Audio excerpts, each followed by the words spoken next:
What's up guys, my name is Harshal Mavani and in this video we take a look at the exception hierarchy provided by Java, followed by the difference between errors and exceptions in Java. All of this we try to complete in, you guessed it right, 5 minutes. So let's get started guys. Now when I say exception hierarchy, I actually mean the inheritance property provided by these classes. So which classes are present in Java to help us use exceptions, A, and secondly we want to understand the relationship between these classes as to how are they related, are they parent-child relationship or is there a sibling relationship, and all of that. So to begin with, let me put down something. So we have the throwable class at the top, we have the throwable up over here, so we have, that's right, and we have exceptions, so the exception class as a child of the throwable class, and also we have the error class as the child of the throwable class. So exception and errors both are siblings, but there is a lot of difference between the two of them. Now exceptions further have many children, so exception and in order to generalize them, the exception class has two children in particular, let's say two type of children in particular, one being the runtime exception, and the second, or let's say the second cluster, will be all the different types of exceptions like IO exception or SQL exception.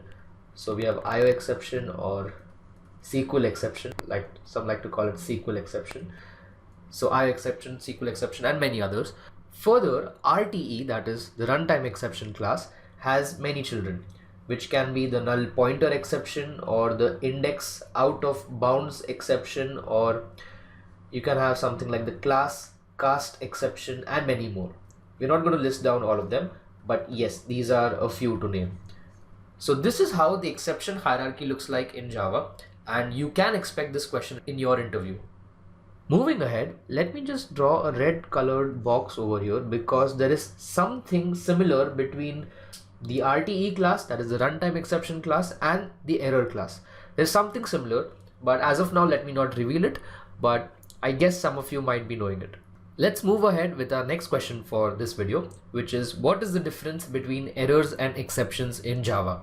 Now as we can see from this particular hierarchy, errors and exceptions are both children of the throwable class, but there is a significant difference between the behavior of the two of them.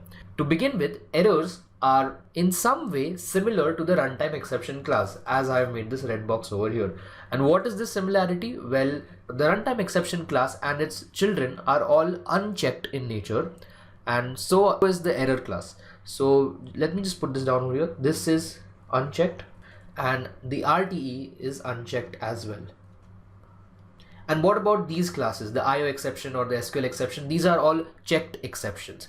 What exactly is the checked exception and an unchecked exception? We'll see that in the next video.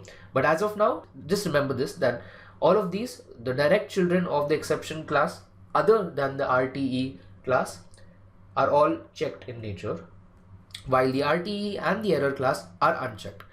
So errors are unchecked, that's point number one.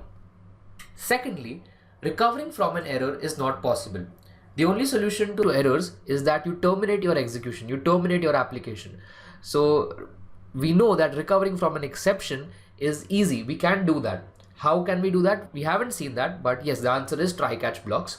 You can assume a question where your interviewer might ask you that, is it a good habit to handle your errors? And your answer should always be no. You cannot handle, you should not, or rather you should not handle your errors. So it is better that you allow your application to terminate. To name a few errors, we have the out of memory error, as we saw a few videos back. We also have the stack overflow error, wherein a recursive function does not terminate and eats up all of your stack memory. And same goes for heap memory. The out of memory error was a result of your heap memory being consumed completely. In the next video, we will discuss the checked and unchecked exceptions, that is the type of exceptions. That's it for this video. Thank you so much. Keep watching.